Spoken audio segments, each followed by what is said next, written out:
Et donc voilà pour finaliser avec cette partie 3 des ateliers écriture professionnelle.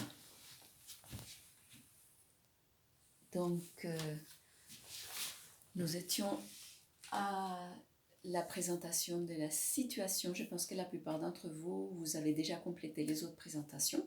Et donc maintenant c'est celle-ci. C'est ma proposition, ce que je vais vous montrer là. La mienne. Vous pouvez la suivre ou pas.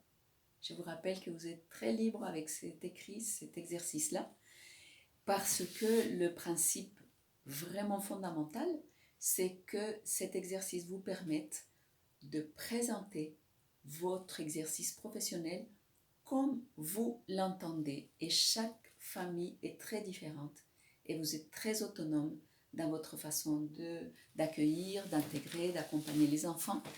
Et la seule façon de rendre ça de manière fidèle, c'était de vous laisser toute cette liberté de présenter comme vous l'entendez. Voilà, mes cheveux, ils ne voulaient pas rester tranquilles. Donc, je vais poursuivre et j'ai moi organisé. C'est mon organisation à moi. Si elle vous est utile, vous pouvez la prendre. Si elle ne vous est pas utile, croix dessus. Et c'est pas plus grave que ça, ni plus important. C'est juste pour ceux à qui ça serait utile d'organiser comme ça. Nous avons la rédaction de la situation. Je rappelle qu'une situation, ce n'est pas un cas, ce n'est pas un enfant. Une situation, c'est à travers quoi vous voulez montrer comment vous exercez votre métier. Vous voulez parler de votre métier à votre façon à vous. Moi, ce qui m'intéresse dans mon métier, ou aujourd'hui, ça peut changer demain, ça a pu être différent avant-hier. Aujourd'hui, ce qui m'intéresse, ce qui m'interpelle, ce qui me fait réfléchir, c'est telle thématique, ou tel enfant, ou tels enfants au pluriel. Vous avez le choix. La consigne absolue, c'est que ça doit être attaché à votre pratique actuelle ou passée. Vous ne pouvez pas parler d'un enfant, l'accueil d'un enfant en situation de handicap, si vous n'avez pas accueilli d'enfant en situation de handicap. Vous pouvez parler d'un enfant que vous avez accueilli, vous pouvez parler d'une thématique que cet enfant-là a amenée dans votre vie. J'ai dit la thématique de l'inhibition, par exemple, la thématique de l'énurésie ou de l'encoprésie. Et vous pouvez parler de cette thématique en vous appuyant sur votre expérience avec cet enfant. Ou vous pouvez parler, tiens, j'aimerais parler de l'évolution de tel enfant, ou de comment j'ai évolué moi en tant que professionnel avec cet enfant-là. Ou j'aimerais parler de comment la relation de cette fratrie, 2, 3 enfants, a évolué pendant que moi je les ai accueillis. Il y a plein de possibilités. Donc voilà, présentation de la situation, ça peut être tout ça. Moi, j'ai fait partie A et partie B. C'est juste pour introduire un peu de stimulation auprès de vous, pour vous faire penser à des choses qui peut-être vous paraisseraient intéressantes de développer. Peut-être. Donc, la partie A, je l'ai appelée accueil et intégration donc de l'enfant dans votre famille. Et j'ai nommé 3 parties aussi pour aider à organiser. Vous pouvez organiser autrement. La partie A, observation, on les a travaillées. Comment je relate des faits? Qu'est-ce que j'ai vu? Qu'est-ce que j'ai entendu? Qu'est-ce que j'ai perçu? En intensité, en fréquence. Avec des détails qui puissent faire en sorte que la personne qui va lire puisse s'imaginer l'enfant. Et comment l'enfant il est réagi, comment vous avez réagi, comment le référent éducatif a réagi. Comment vous avez observé toute cette situation-là. Bien sûr qu'il faut aussi inclure vos impressions dans vos écrits et dans votre proposition d'aide à un enfant, d'accompagnement à un enfant, à une équipe. On a besoin de vos impressions, de vos ressentis. Donc il ne faut pas les mettre de côté, il faut les distinguer des observations, des faits. Il faut que ça soit distinct.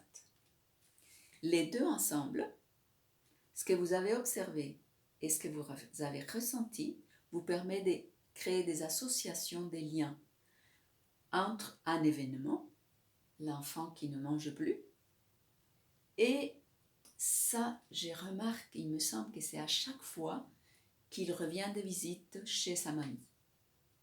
Ou il me semble que c'est à chaque fois qu'il revient de tel contexte.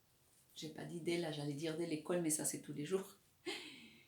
Donc il me semble qu'il réagit comme ça à chaque fois qu'il va y avoir une audience. C'est-à-dire un moment qui crée du stress.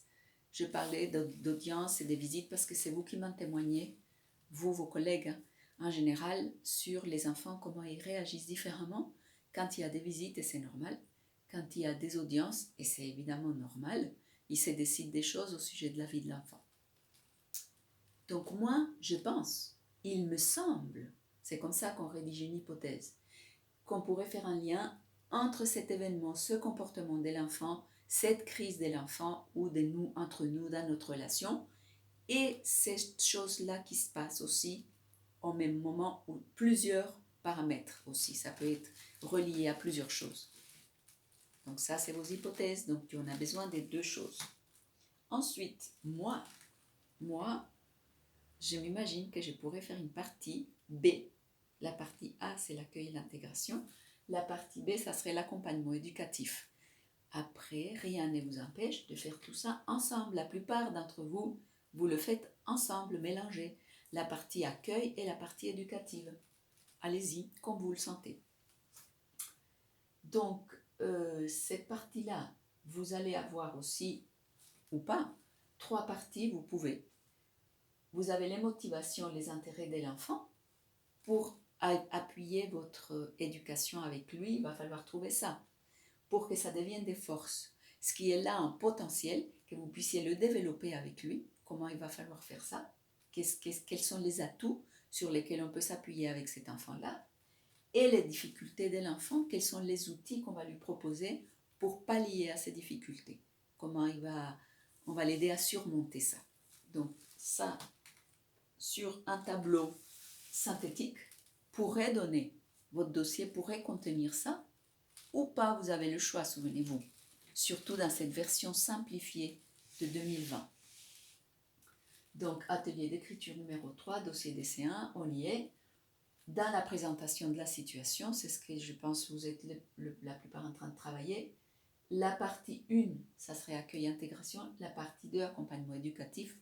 Si vous voulez, je répète. Dans la partie 1, vous pouvez avoir toutes ces choses-là qu'on a nommées, plus les actions concrètes.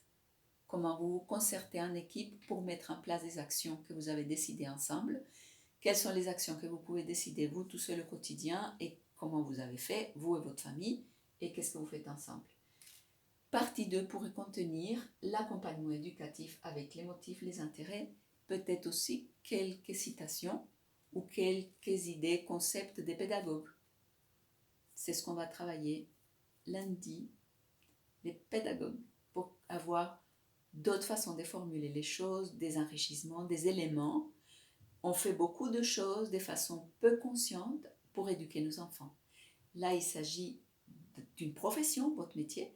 Donc, comment on va faire pour rendre ça plus lisible auprès de notre entourage, que ce soit pour des épreuves ou que ce soit dans la vie avec tout le monde, en réunion professionnelle, ou aussi lors d'une rencontre pour expliquer c'est quoi mon métier à des personnes en dehors du métier.